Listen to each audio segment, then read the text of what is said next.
Senate race, including 3 candidates: Republican Norm Coleman, Independent Jim Moore, and Ray Tricomo of the Green Party. Democratic candidate Walter Mondale is not in this debate, but may take part in a debate on Sunday or Monday. This live coverage is courtesy of KSTP in St. Paul, Minnesota.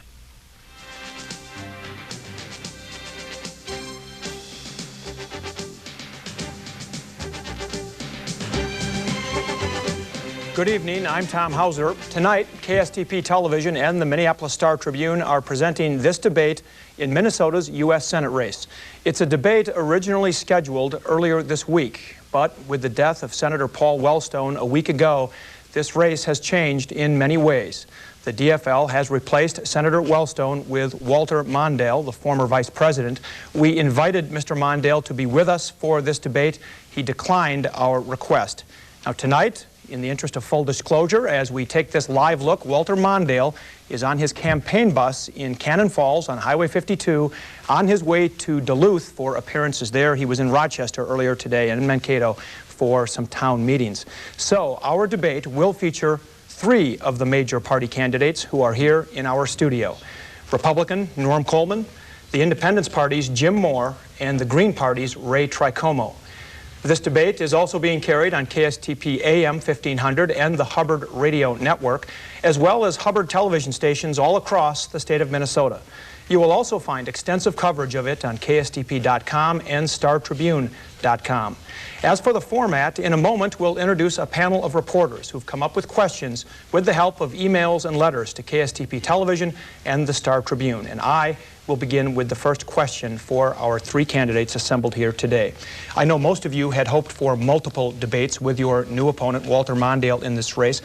Mr. Coleman, I will start with you. Why do you think it is so important to have multiple debates with Walter Mondale, considering he's only been in the race for a day or 2? And Tom, if I can, before that, and all of us talked about this beforehand, this is the first time we're debating without Paul Wellstone here, and we all want to reflect that it has been difficult for all of us, obviously mostly for the Wellstone family, but we just wanted to make mention of that. It's very unusual sitting here. As Ray said, Paul was always to his left, not necessarily politically, but always sitting there. And so that space is empty, and I did want to say that. Well, I think that's very appropriate. Tom, people are going to walk into a voting booth on Tuesday, and they're going to make a choice as to who's going to provide leadership in the United States Senate for Minnesota for the next 6 years. We live in changing times, the 21st century. And voters need to know. We've had many appearances together. I just think fundamentally it's important for candidates to get in front of the public and say, here's my vision, here's my plan for jobs in the 21st century, here's my plan for education, quality education for all our kids in the 21st century, here's my plan to make sure we take care of the obligations we have to our parents, be it prescription drugs and strengthening and protecting Social Security. So that's the nature of the democratic process.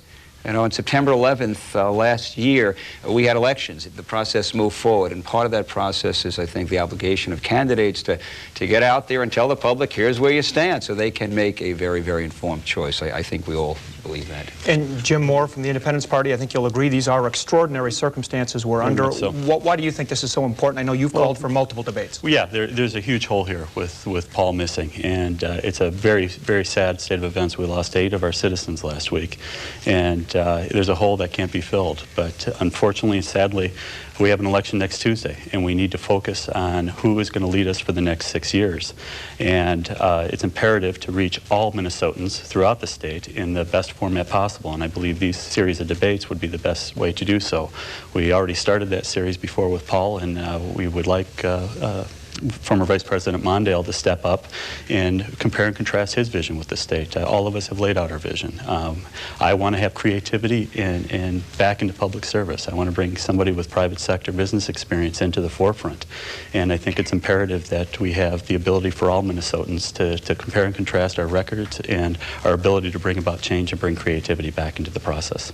And Ray Tricomo of the Green Party, are you looking forward to being able to try to outline some of the differences between yourself and Mr. Mondale? Well, first of all, I want to thank and acknowledge KSTP and the Tribune for allowing this to happen.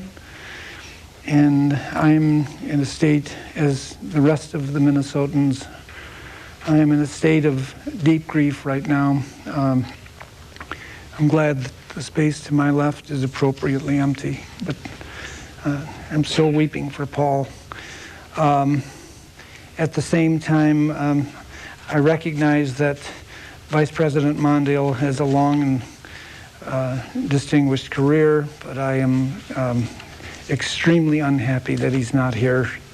There are differences between us. He's not Paul Wellstone, with all due respect to the gentleman. I'm going to try to carry the progressive voice and the progressive ideals of Paul Wellstone, plus our Green Party, forward when I'm elected on Tuesday.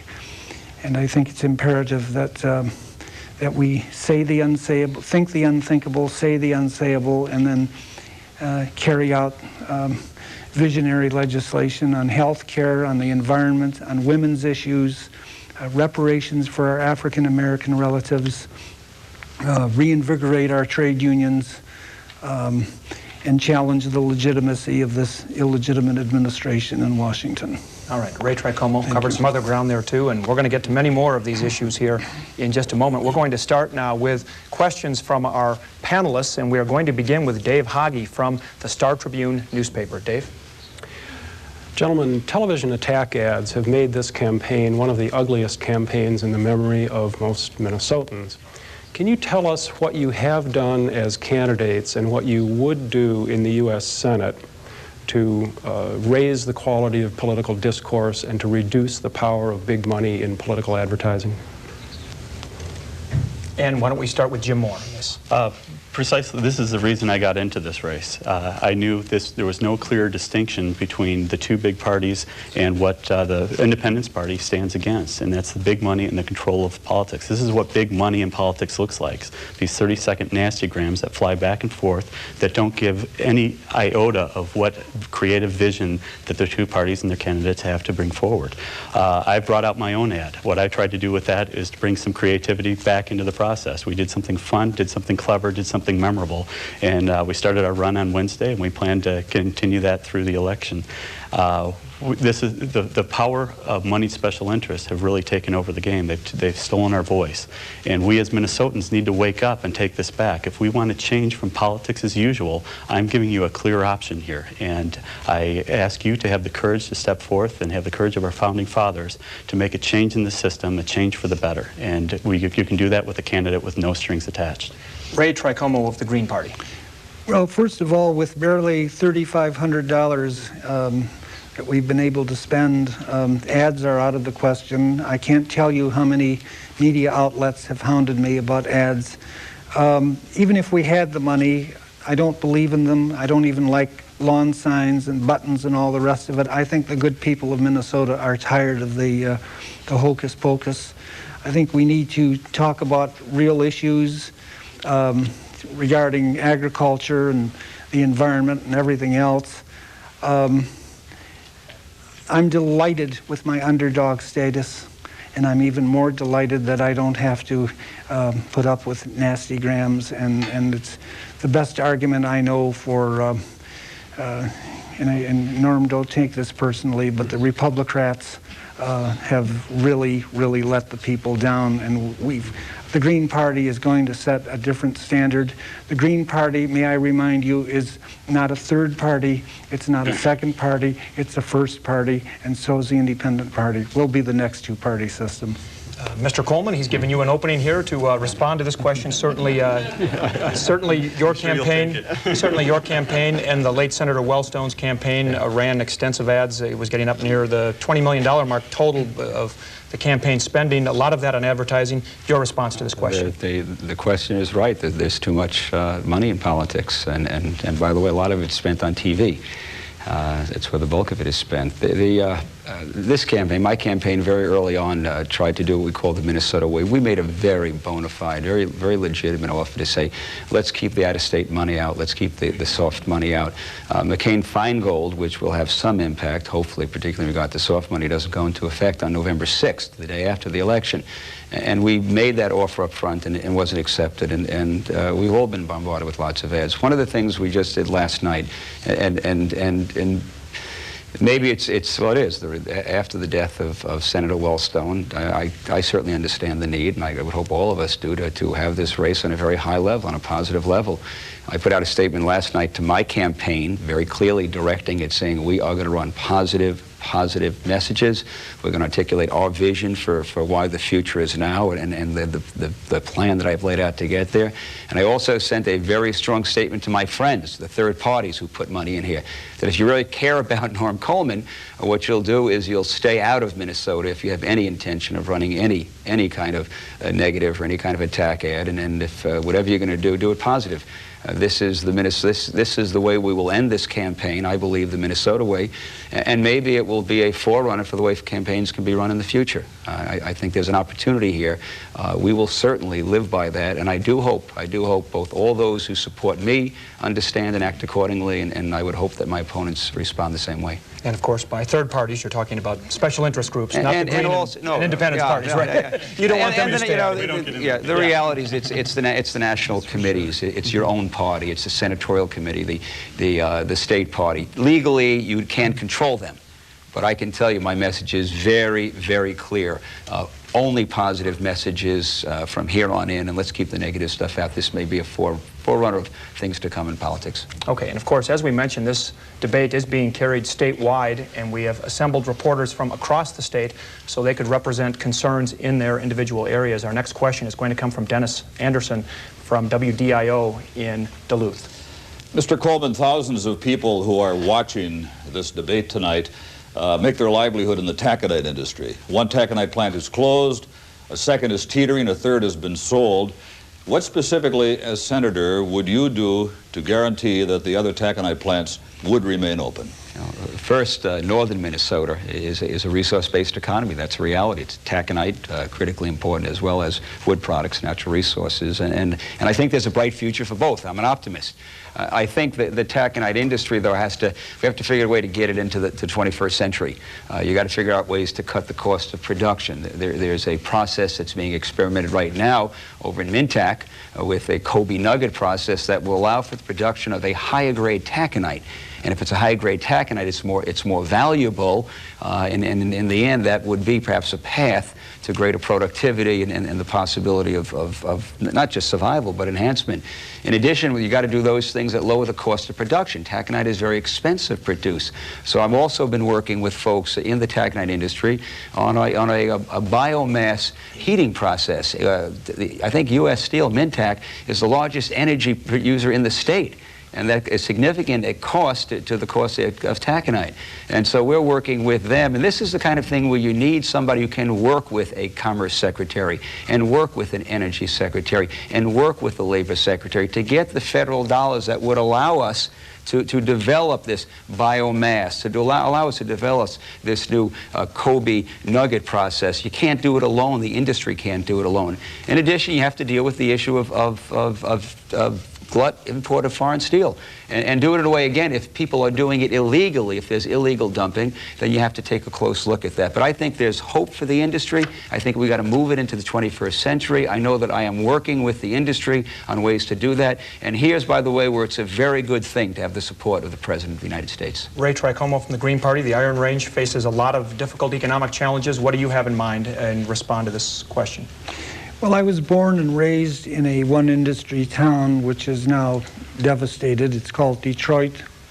Norm and I share that in common. We're not from Minnesota, and I think we both thank Minnesotans for allowing us to be in the political process. But I think diversity is the answer, and I also feel very strongly that if we ever get super serious about environmental restoration, we could create for the people of the Iron Range from Duluth north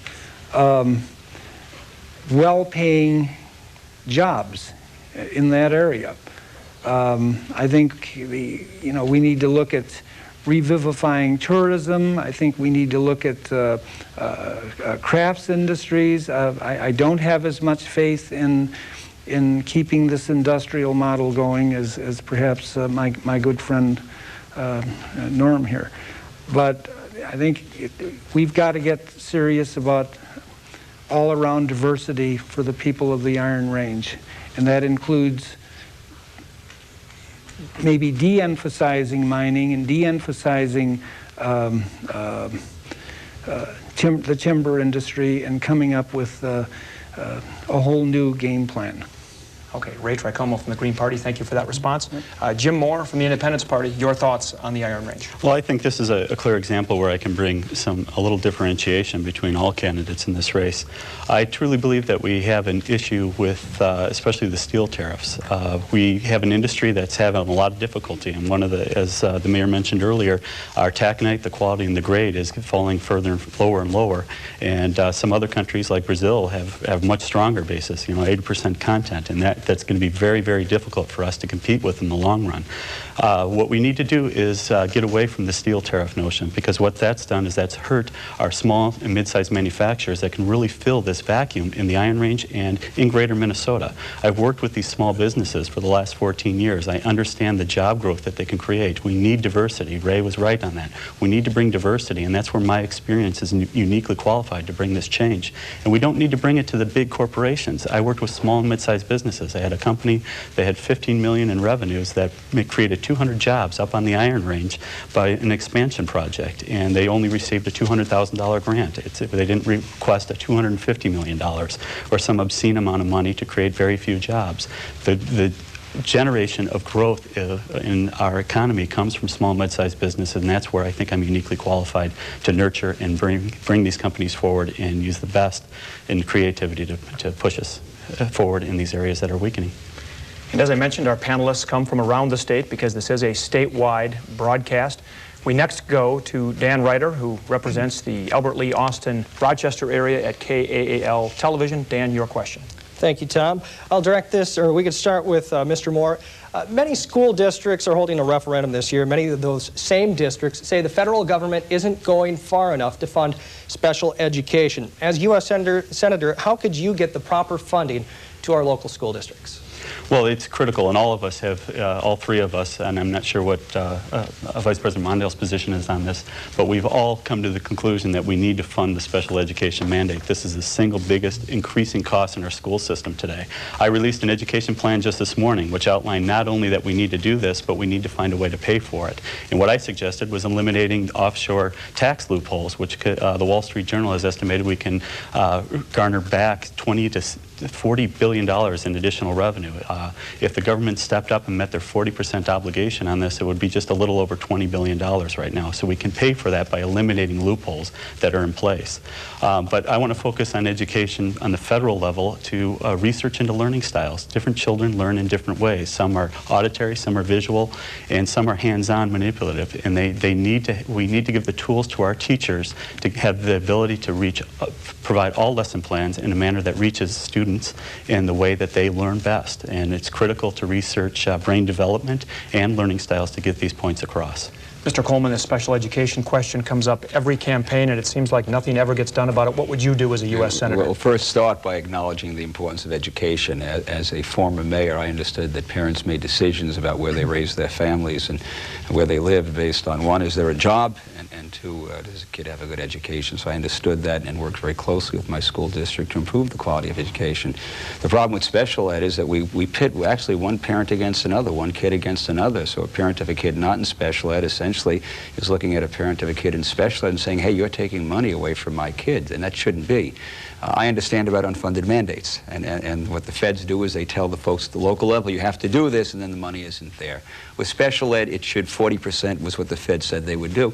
This is where you need to get away from the partisan bickering in Washington, and I think that's what I uniquely bring to the table here. This is not going to be solved as a Democrat thing or a Republican thing.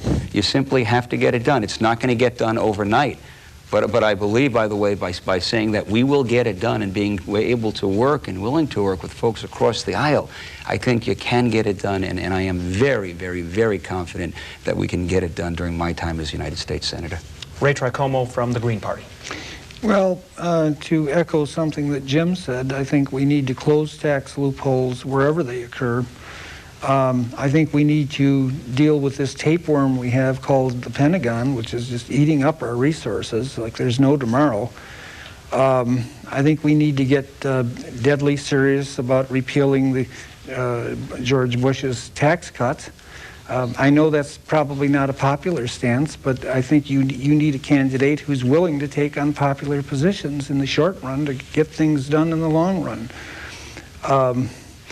And obviously we need to put these newly gotten resources into not only special education, but general education. And I could go on forever about general education, but in the context of this question, I'll limit it to special education. Obviously, it needs to be funded. Maybe we need to revisit an old idea from Richard Nixon.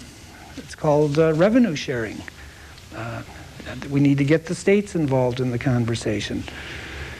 And we also need to, I might outflank you on the right here, Norm, but I think we need to get very serious about reducing bureaucracy. I attempted to get a teaching position in the Minneapolis school system, and I was overwhelmed by the Byzantine level of bureaucracy that plagues our educational system.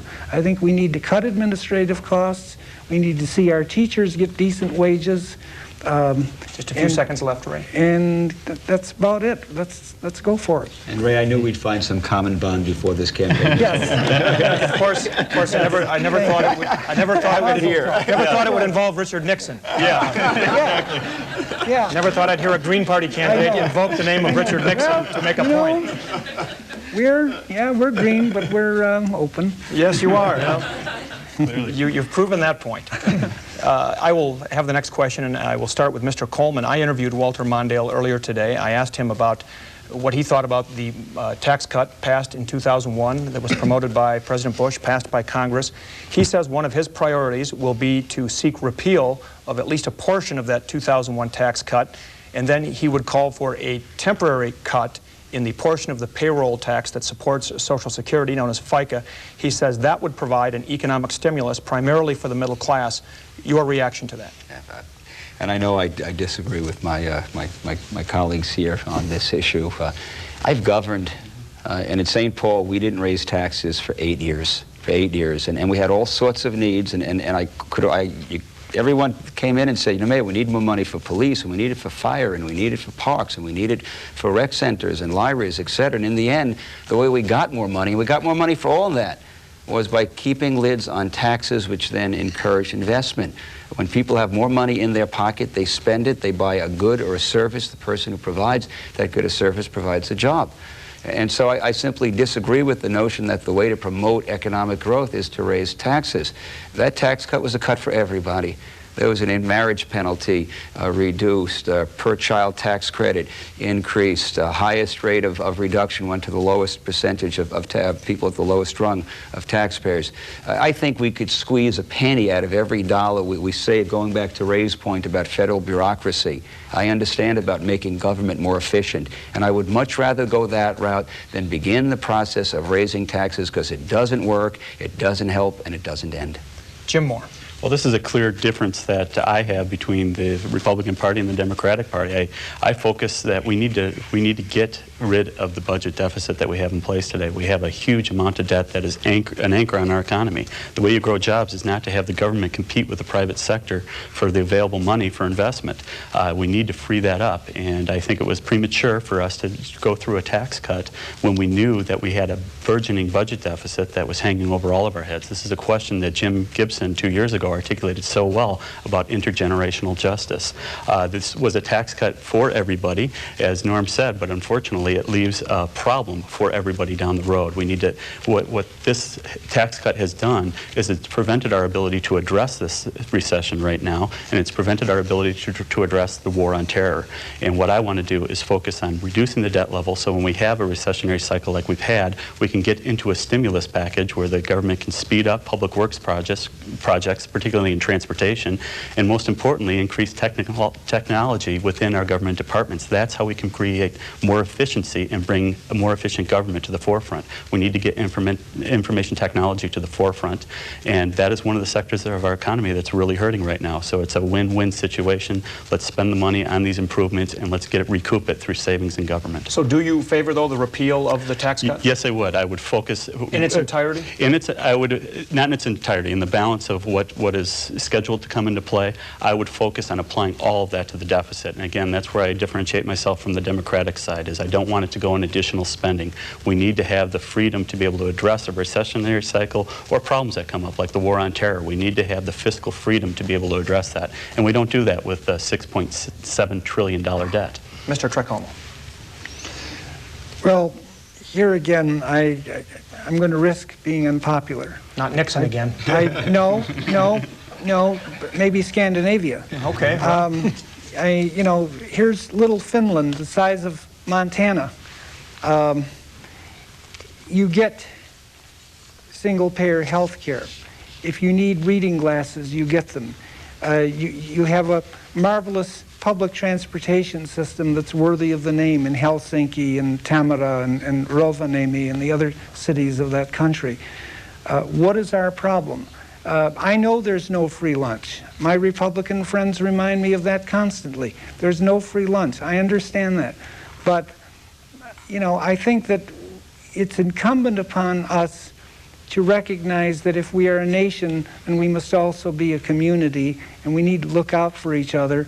And I would not only repeal the Bush tax cut completely without compromise. I would revisit the progressive income tax. I would think about a wealth tax on these people who are CEOs and end up making 400 times what their workers make. That is, to call that obscene is overdoing the art of understatement.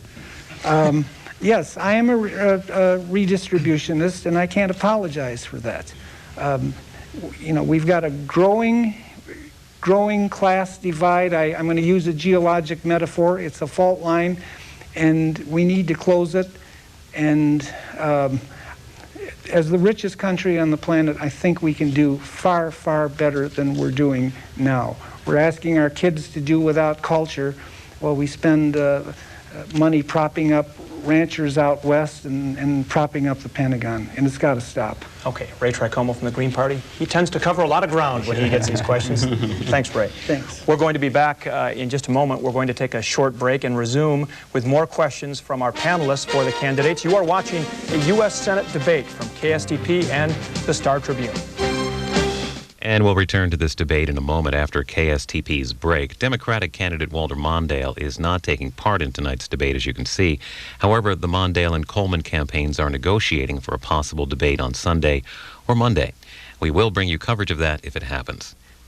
Now, here's a look at a couple of ads running in that race. Minnesotans lost a great champion last week, and I lost a dear friend. But working families must not lose their voice in the Senate, and you won't. I know our state. I know our country. I've worked around the world, and I know the Senate. On day one, I'll work for economic opportunity, better schools, a more secure retirement, a safer world. I'll continue Paul's fight for people, and I hope you'll join me. Today, all of Minnesota grieves. The prayers of Lori and I go out to the families of Paul and Sheila and Marsha and all those who lost loved ones. And now I have to ask you to look with me into the future. This election is about hope and opportunity, about jobs. It's about quality education for our kids. It's about taking care of our parents and grandparents. It's about changing the tone in Washington. I've traveled around this state 2 years listening. This election is about the future of Minnesota. And on November 5th, I ask for your vote. We now return to live coverage of the Minnesota Senate debate, courtesy of KSTP in St. Paul.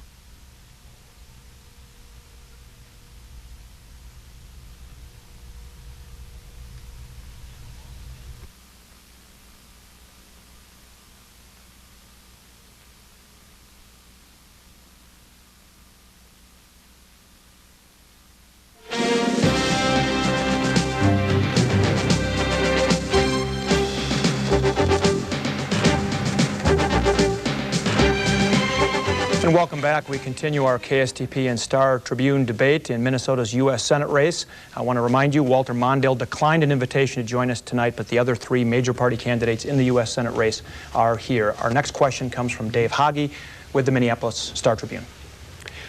Late in his career, Paul Wellstone cast a famous vote against the White House on the matter of military action in Iraq. Mr. Moore, starting with you, could you all tell us briefly whether you would have voted the same way? Yes, I would, for a little different reason that the senator voted for it.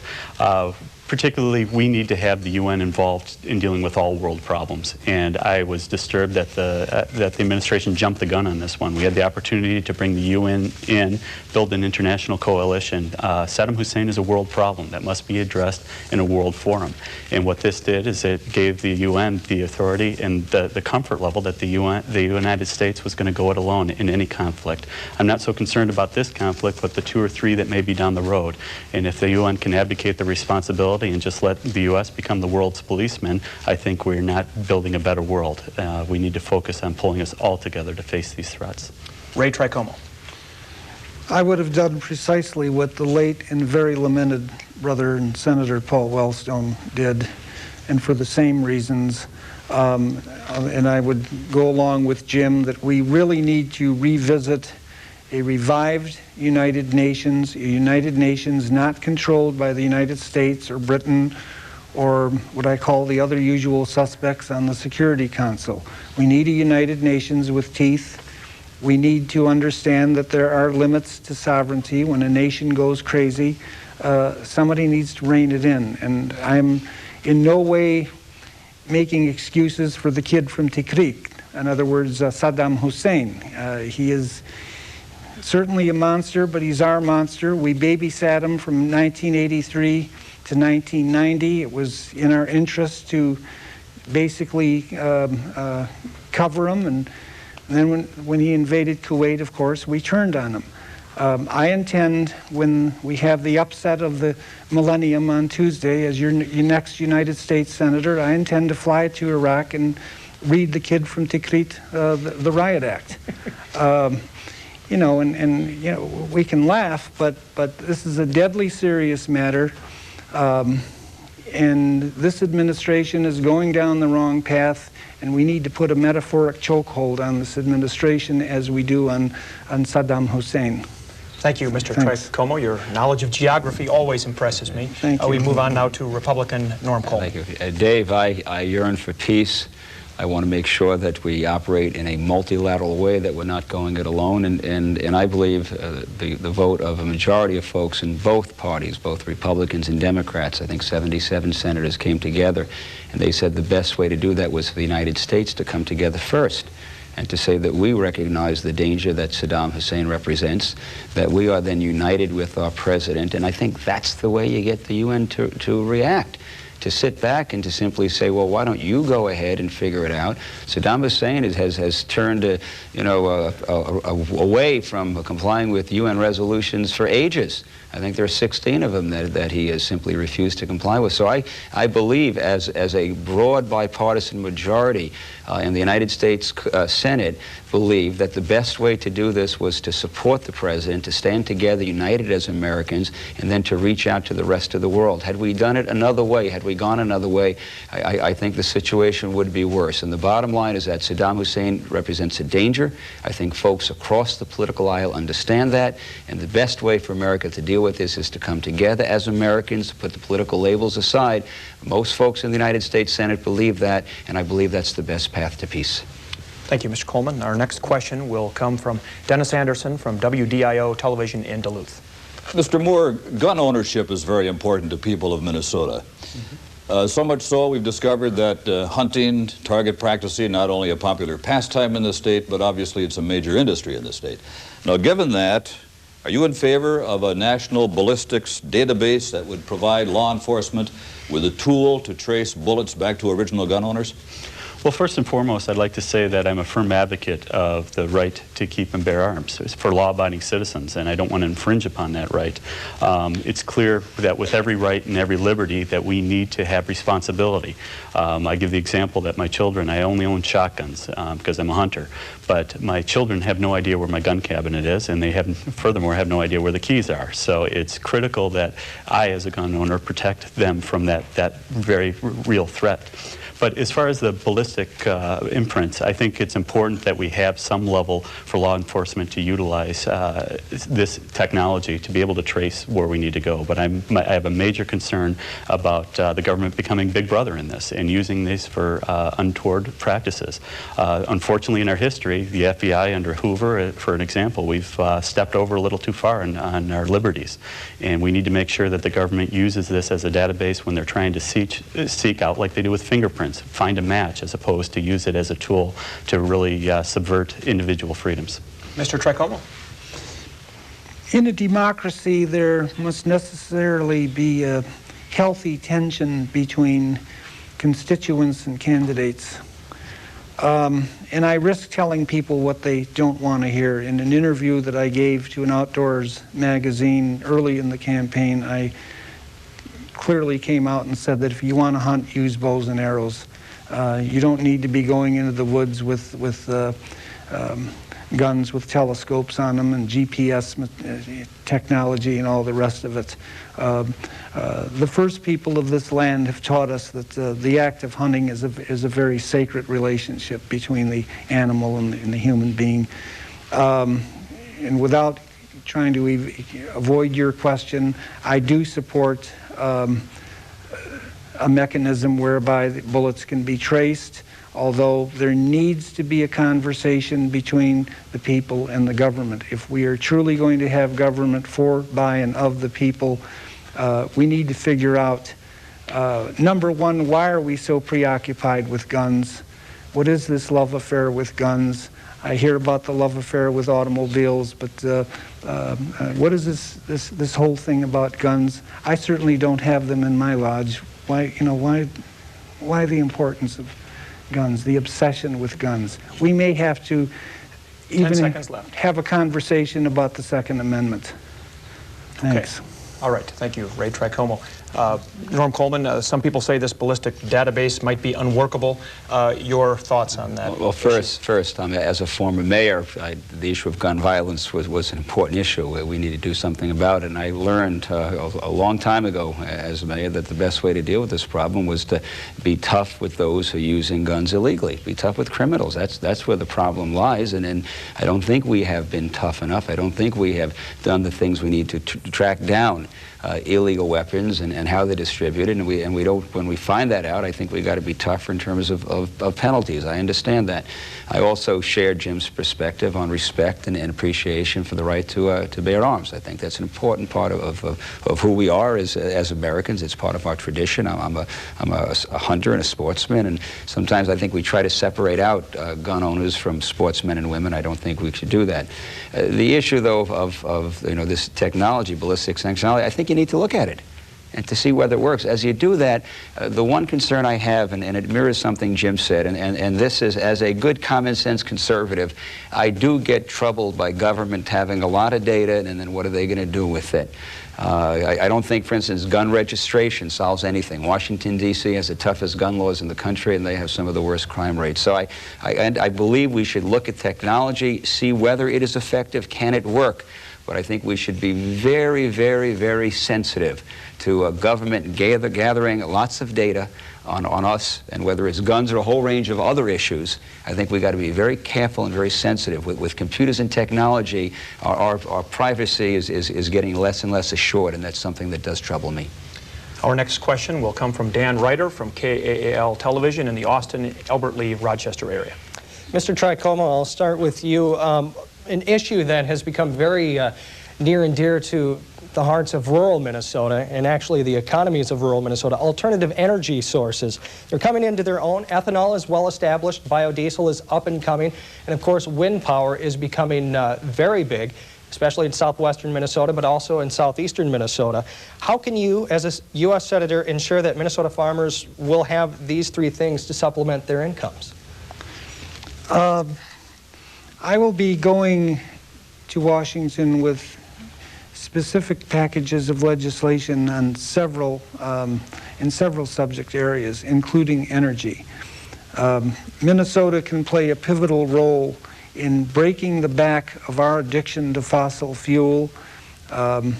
Not only can the farmers be involved with farmers and other rural people, I should say, with ethanol and biodiesel, at least in the short run, but I think we need to get serious about much more long-term energy blueprints, such as wind, solar, and I might add something that I just heard about a few weeks ago, antimatter energy. We now know how to make what's called antimatter. I don't know the science and technology behind it, but I think we need to spend the next several years, whatever time it takes, in a crash project coming up with several energy sources other than nuclear or fossil fuel. I would like nothing better than to tell Saudi Arabia to go hang. We don't need their oil anymore. All right, Ray Tricomo, thank you very much. Jim Moore from the Independence Party. Well, this is one area where, again, I differentiated myself, especially from the Republican Party, is I want to end the ties of energy conglomerates that control our energy policy. I want to end our reliance on foreign fossil fuels by the year 2020, and we can do so by researching other options, and biomass is a great source of alternative means and alternative markets for our farmers. We also need to look into biomass, outside of biomass, the other areas, wind and solar, of course, but we are the most creative country on the face of the earth, and we have the best scientists, and we need to promote a policy that focuses on finding these alternatives. Our reliance on primarily Mideast oil is our greatest economic and security threat as well as an environmental threat, and we need to end that soon. And I think the most important aspect is if we develop these alternative energies that stay locally, we keep the energy dollars that we spend locally, and that improves our economy around. I just went to a dump that was up in the northwest suburbs of the cities where they pull out the methane, and they are able to generate 10% of the electricity requirements of Elk River. And I think it's a phenomenal public-private sector solution that came together to harness a source of energy that we were losing. So we need to focus on these and end the moneyed interests that are preventing us from going down that path. And Republican Norm Coleman. First, Jim, I would reject the concept that there's a party position on this that is somehow opposed to doing what makes common sense for Minnesotans, which is develop soy diesel technology, develop ethanol. I mean, I'm fully supportive of this, and in fact, this is one of the areas where I've broken with the president. The president believes we should drill for oil in ANWR. I think that we have our own oil, our own oil fields, our corn and soy fields in Minnesota. And our farmers in Minnesota, they don't have the 7 years it would take to get a drop of oil out of ANWR to wait. We've got to develop this now. This is a great question because it really highlights one of the themes that I've been talking about, that the future is now. We have to look at soy diesel technology. We have to look at ethanol. We have to look at fuel cell technology with automobiles. We have to use a wide range of things, but we have to do them, and we have to be careful. We have to do them in a way that still allows farmers and small business people and others not to be strapped by higher energy costs. So we're not going to wipe out all the dependence on foreign oil immediately, because that, in the end, if you say cut it off right away, we would then drive farmers out of business because the cost of energy is one of the inputs. It's a cost of production. But I am passionate about looking to the future, figuring out a way to look at what soy and look at corn and ethanol and look at biomass. And the answer to one of the earlier questions, we have a huge opportunity to develop biomass as an alternative energy source for some of the largest energy users in the state. The future is now, and it's in this area, and we've got to grab it, and we have to look to research. And this is one where I'd reject the party label. I can tell you on this one, I will be very passionate.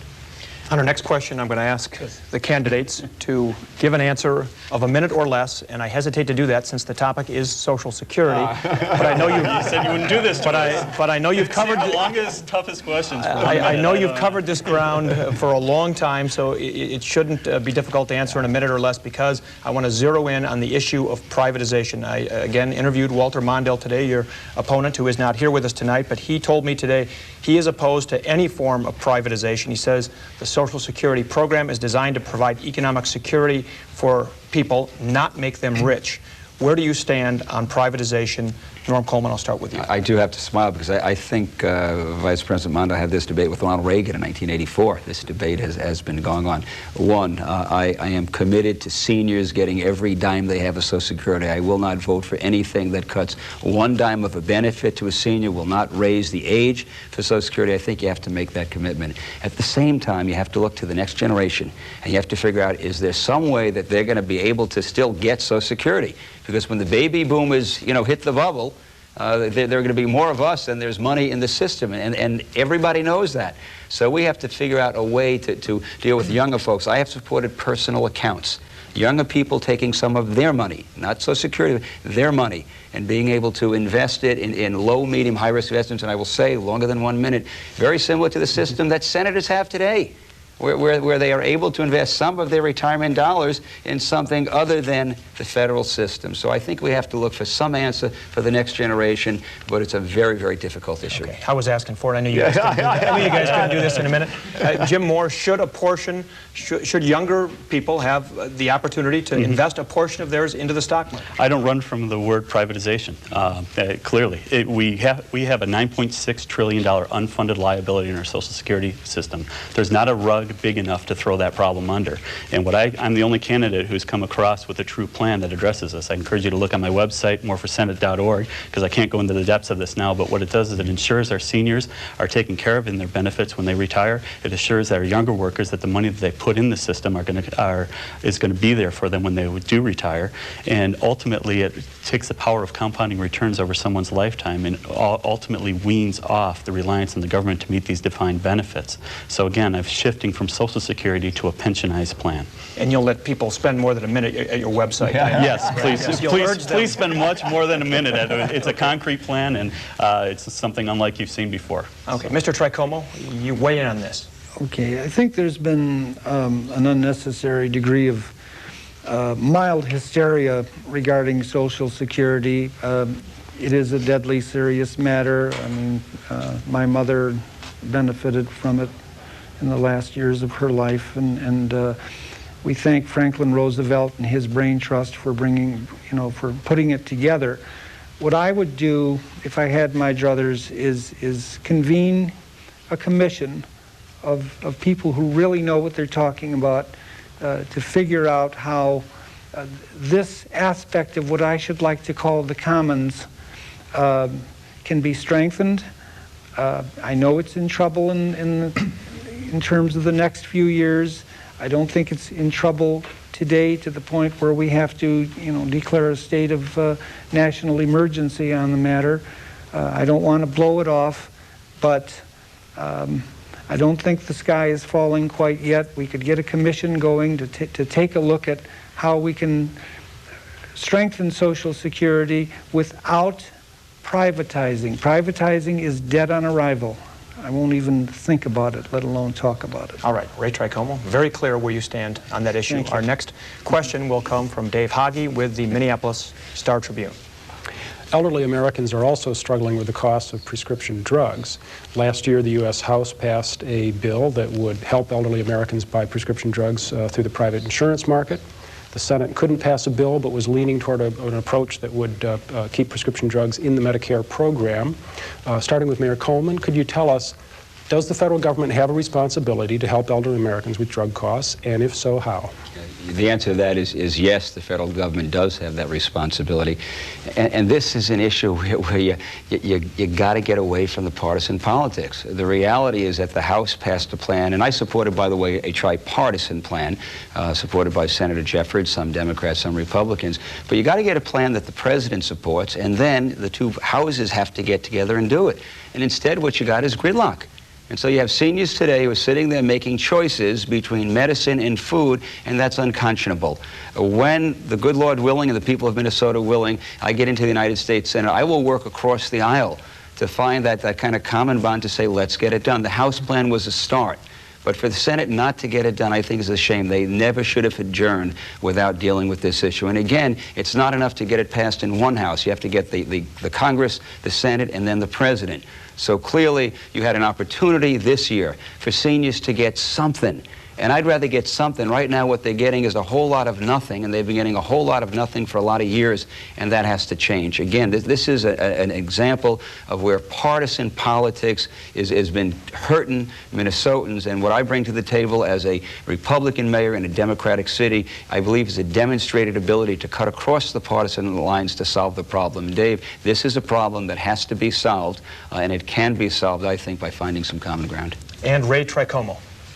Well, context is another way to say the Creator's name, and I'm saying that to say this. Prescription drugs should be incorporated within a much larger blueprint, and it is a blueprint that we've been talking about and getting frustrated over for the last 60 years. It's called single-payer health care for everybody. And under that program, there would be prescription drugs with caps on the drugs, strict caps. But I also would want to reinforce those caps by taking a look at the degree to which we've become dependent on all kinds of drugs. My poor mother was taking, I think, 7 or 8 different kinds of pills per day just to fight blood pressure. We need to look at homeopathic medicine, and I don't want to get new agey with you, but I think we need to take a very serious look at alternative medicines that would make the dependence on so many drugs, this plethora of drugs, a whole lot less. And so prescription drugs within the context of single-payer health care, that's my answer. Jim Moore. Well, I'd like to focus on what Norm had to say earlier, tripartisan plan. Jim Jeffords brought this coalition together to bring this option to the forefront. I hope to have the soon-to-be famous coalition of Moore and Jeffords in the United States Senate to bring about an end to the gridlock. But gridlock is not caused by the partisans. We've had partisanship since the inception of our country, primarily in the 1800s between the transition with John Adams and Thomas Jefferson. It's the money behind these groups and the partisans that really creates the gridlock in Washington. And again, I'm coming with no strings attached, and it's critical that we give our seniors a Medicare prescription drug benefit. Both of the big old parties wanted to have a solution to this problem before they went into this election, and they couldn't get it done. And that's why I think we need, as Minnesotans, to demand change and have an option here where we can bring the parties together. I advocate a joint private-public sector solution. Both the federal government and the private sector have failed to address the needs of seniors. We need to balance their buying power against the power that the pharmaceutical companies hold in this position right now. Right now, there's no unified buying group. So we need to pull those together, have it managed by the private sector so cost controls can be in place.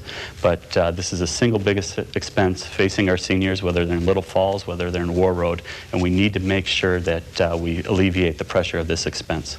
All right, time is running short. I'm going to ask our candidates to keep your responses to a minute or less on all of our remaining questions. We go next to Dennis Anderson from WDIO Television in Duluth. Mr. Coleman, Governor Jesse Ventura's election showed politicians that it's not business as usual in this state.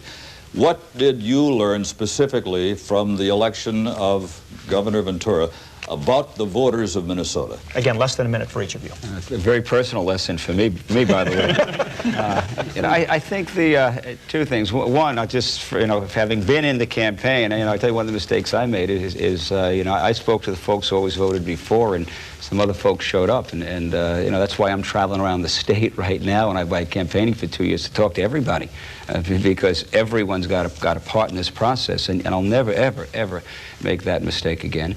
And I think folks are looking for straight talk and someone who can get things done. And I think that's what I bring to the table that you know, separates myself from my friends here. And that is, I have worked in this system. I have been a mayor, Republican mayor in a Democratic city. I know how to bring folks together and get it done with new ideas and new vision. Not all my own, by the way. It is about public-private partnership, but I think that's my reality. And I made some mistakes last time in not listening to certain people. I will never, ever, ever make that mistake again. Jim Moore, what did you learn? I think we all learned a political lesson. We learned that you can bring about the end of politics as usual if you have the courage to make a difference. And what I'm asking Minnesotans to wake up and say, listen, we can't change the system unless you demand the change. Politics as usual degenerates every election cycle. We usually choose between two candidates that the parties always push forward that don't reflect all of our ideals. So let's make a difference, let's make a change, and let's have a true opportunity to end the gridlock that we've seen in place right now. You have a unique opportunity now to elect an Independence Party senator, one who's going to be at the center of each and every debate in the United States Senate. And as such, I'll be one of the 10 or 15 votes that are going to be swinging in either direction on every issue in the U.S. Senate. Instead of being one of 100 votes, I'm 1 or 10 or 15. And we think we've realized in the past that our most effective senators have been the ones that both sides of the aisle could reach out to and get things done. And I think that's where Minnesotans want their senator to be. Ray Tricomo, in less than a minute, what did you learn from Jesse Ventura's victory? As our Norwegian relatives would say, "Mani tusen takk" for Jesse Ventura. I hope that was clean. It was. It was many thousand thanks to Jesse Ventura for showing this that it could be done. Now, I happen to represent an entity, a spiritual and organic whole called the Green Party that is in 90 countries. This is Minnesota, thank the goddess. And Minnesota is going to give this country and this world the upset of the millennium on Tuesday. You know, they're going to send somebody to the Senate who spent little more than $3,000 to get the message out that we need to talk about peace and the environment and women's issues and reparations. And so I'll see you in Washington. Thanks. Time is running very short. Dan Ruiter from KAAL in Austin, Albert Lee, Rochester. Start with Mr. Coleman. The corridor between Rochester, the Twin Cities, and St. Cloud is one of the fastest growing parts of the state, sometimes at the expense of greater Minnesota. Is this something that the federal government can help with the smaller communities, or is this strictly a state issue? This is going to be tough, but I need 30-second answers from each of you. Yes, the federal government has to play a role here. There's no question about it. The government does infrastructure, and small communities can't do it by itself. And very quickly, this is what I can do. I bring the experience in working in government. I bring the experience in creating public-private partnership, because government can't do it alone. And I bring the ability to work in a bipartisan way. And this is the kind of issue that's not a partisan issue. It's can you get it done issue, and that's something I believe I've demonstrated after 8 years of being mayor of St. Paul. Jim Moore. And again, this goes back to another issue that we brought up earlier, and that's filling the hole that's brought about by the decline in our agricultural industry and the decline in our industry up on the North Shore and related to taconite and steel. We need to have the federal government stepping in and provide infrastructure to ensure that small and mid-sized businesses that I've worked with for the last 14 years will flock to that. They will do so if we have good technical schools. They will do so if we have good infrastructure and transportation to get their products to market. And they will do so if they have good technology, primarily in broadband and communication system. And that's where the federal government has a role, and that's exactly the experience I bring in bringing these small companies. Ray Tricomo, I need a rapid-fire response on transportation. Okay, there needs to be a substantive conversation between federal, state, and local authorities, and I can't stress this enough, the people. I think we need to provide incentives so that there isn't this sort of catcher's catch can unlimited growth in the Rochester Twin Cities corridor. Urban sprawl is a huge problem in the state. It needs to be stopped. It needs to be reversed. We need to decentralize our economics and, as Dr. John Mohawk says, re-ruralize greater Minnesota. Thank you. All right, that's Ray Tricomo from the Green Party, and that completes the amount of time we have for our debate tonight. Candidates, I want to thank you for your time coming here under very difficult circumstances for everyone, and we do appreciate your being here. You can find more coverage on KSTP.com and StarTribune.com. This debate will also be rebroadcast here in the Twin Cities Saturday night at 10 o'clock on KSTC Channel 45, and again Sunday morning in place of At Issue at 7 o'clock a.m. on Channel 45 and at 8:30 Sunday morning on Channel 5. On behalf of KSTP-TV and the Star Tribune, I want to thank you all for watching, and we hope to see you all at the polls on November 5th. Our campaign coverage continues Sunday with a debate in the Georgia Senate race among incumbent Democratic Senator Max Cleland, Republican Congressman Saxby Chambliss, and Libertarian Claude Thomas. That's live Sunday night beginning at 9 Eastern.